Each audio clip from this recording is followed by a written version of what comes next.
세상을 움직이는 에너지, 그 속에 숨겨진 진짜 팩트를 찾아서.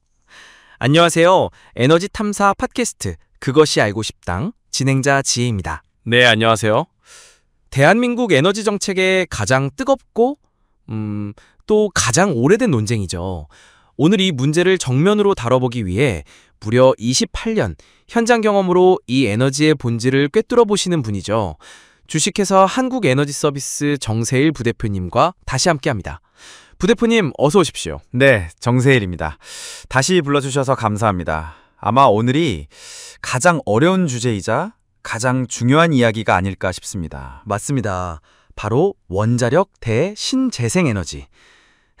영원히 끝나지 않을 전쟁 같은데요. 한쪽에선 신이 내린 불이라 칭송하고 그렇죠. 다른 한쪽에선 판도라의 상자라며 우려합니다. 이 깊은 갈등의 골, 어디서부터 풀어가야 할까요? 이 문제를 제대로 이해하려면 각 에너지원을 축구 선수에 비유해서 보면 아주 쉽습니다. 먼저 원자력은 한마디로 체력 좋음, 중앙 수비수입니다. 중앙 수비수요? 네. 화려하진 않지만 날씨나 시간에 관계없이 24시간 내내 우리 팀의 골문, 그러니까 국가 전력망을 든든하게 지켜주죠. 이걸 전문용어로 기저부하라고 합니다. 에너지 대부분을 수입하는 우리나라 입장에선 한 번 연료를 넣으면 1년 넘게 가동되니 그야말로 에너지 안보의 핵심 수비수인 셈입니다. 밤이나 낮이나 비가 오나 눈이 오나 항상 우리 편 골문을 지키는 믿음직한 선수군요. 네. 그런데 이 선수의 치명적인 약점도 있지 않습니까? 네. 경기 중에 예측 불가능한 큰 실수를 한번 하면 팀 전체가 회복 불가능한 타격을 입을 수 있다는 안전성 문제. 그리고 경기가 끝난 뒤에도 영원히 처리하기 힘든 사용호 핵연료라는 그 뒷정리 문제를 남긴다는 점입니다. 그렇군요. 그럼 이번엔 신재생에너지, 특히 태양광과 풍력은 어떤 선수일까요? 이쪽은 빠르고 창의적인 윙포워드에 가깝습니다. 윙포워드요? 네. 탄소도 폐기물도 없는 완벽한 청정 에너지에다가 기술 발전으로 몸값, 그러니까 비용도 계속 싸지고 있죠. 아주 매력적인 공격수입니다. 하지만 결정적인 약점은 기복이 너무 심하다는 겁니다. 그러니까 컨디션이 좋은 날엔 혼자서 경기를 지배하다가도 네. 안 좋은 날엔 그라운드에서 아예 보이지 않는 그런 선수 말이군요. 바로 그겁니다. 이런 간헐성 때문에 이 선수만 믿고 팀을 꾸렸다간 전력망 전체가 불안정해질 수 있습니다. 그래서 이 선수의 기복을 받쳐줄 에너지 저장 장치라는 아주 값비싼 전담 트레이너가 항상 붙어 다녀야 하죠. 비유를 통해 들으니 머리에 쏙쏙 들어옵니다.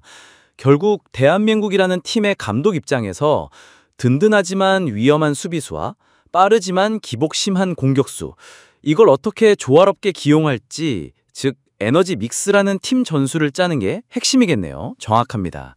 그리고 감독은 항상 에너지 트릴레마라는 세 가지 딜레마를 동시에 풀어야 합니다. 안정적인 경기력, 즉 안보성, 저렴한 선수 몸값, 경제성, 그리고 클린한 플레이, 환경성. 이 세 마리 토끼를 동시에 잡아야 하는 고난도 미션이죠. 이 미션을 풀기 위한 우리나라의 현재 전략, 그러니까 정부의 에너지 계획은 어떤 방향을 가리키고 있나요? 큰 틀에서는 원자력과 신재생 두 선수를 모두 활용하는 하이브리드 전술입니다. 다만 어느 쪽에 무게중심을 두느냐가 정권에 따라 계속 바뀌면서 선수들, 그러니까 국민들의 혼란을 키워온 측면이 있습니다. 중요한 건 누가 옳다 그르다가 아니라 우리 팀의 상황에 맞는 최적의 조합을 찾는 겁니다. 그렇다면 28년간 현장을 지켜오신 감독의 눈으로 보실 때 에너지 안보를 위한 대한민국의 가장 현명한 길은 무엇일까요? 저는 지능적인 역할 분담이라고 말씀드리고 싶습니다. 원자력이라는 든든한 수비수가 안정적으로 골문을 지키는 동안 신재생이라는 공격수가 마음껏 그라운드를 누비게 하는 거죠.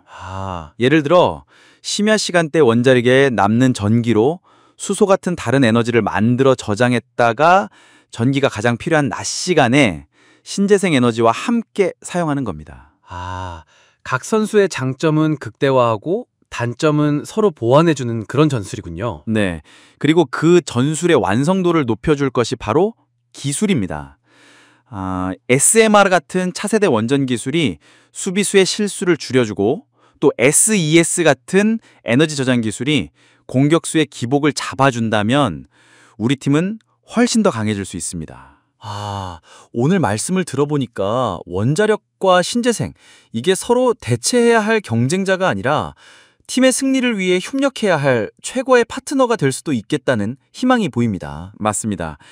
가장 중요한 것은 우리가 왜 이 힘든 경기를 하고 있는지 그 목표를 잊지 않는 것입니다. 바로 지속 가능한 대한민국이라는 목표 말입니다.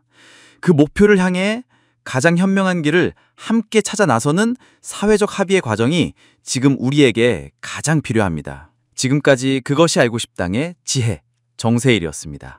방송을 마치며 청취자 여러분께 질문 하나를 남기겠습니다.